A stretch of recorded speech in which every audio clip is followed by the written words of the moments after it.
Hi, I'm Snorlax Sam. And I'm Loulou the Pikachu. We're both competitive Pokémon players who compete in Pokémon Sun and Pokémon Moon matches.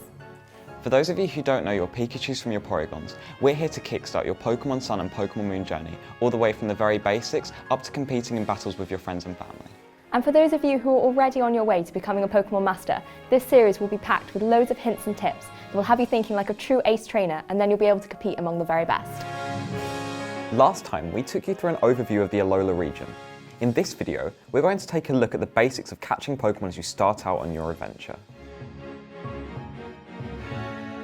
At its most basic, catching a Pokémon is about getting its HP as low as possible with your own moves, and then throwing a Pokéball and seeing whether it gets caught.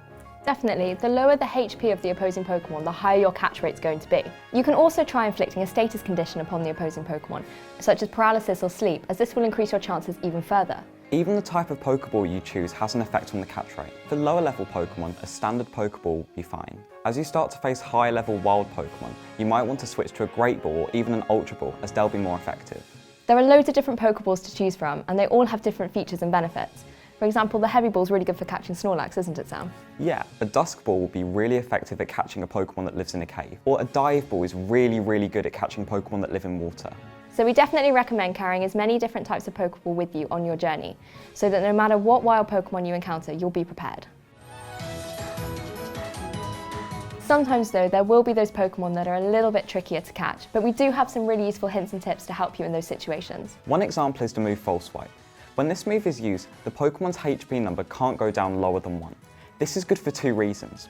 1, as it's the lowest it can possibly go, the catch rate is at its highest. Secondly, because you're using the move False Swipe, the wild Pokemon can't accidentally faint. There's nothing more disappointing than spending ages trying to catch a Pokemon and then it accidentally faint.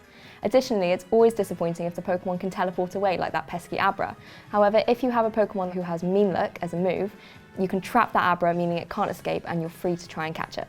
Ultimately, the most important thing is to keep at it. Eventually, you'll be able to catch the Pokemon that you really want to catch. Or if you want, you can just trade with your friends and family in order to get all of those Pokemon, including the version exclusive Pokemon, depending if you've got Pokémon Sun or Pokémon Moon. There are also some Pokemon you can only get through trading.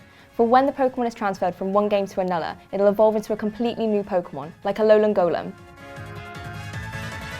So that was the basics of catching Pokemon, and we really hope that you enjoyed the video. Before we go though, we have 6 of these Pikachu plushies to give away. For your chance to win one of these adorable prizes, comment down below which Pokemon you're most excited to catch on your new adventure, or tweet us at Nintendo UK using this hashtag. Please give us a thumbs up down below, and don't forget to subscribe to Nintendo UK on YouTube so you can watch more of these videos in the series.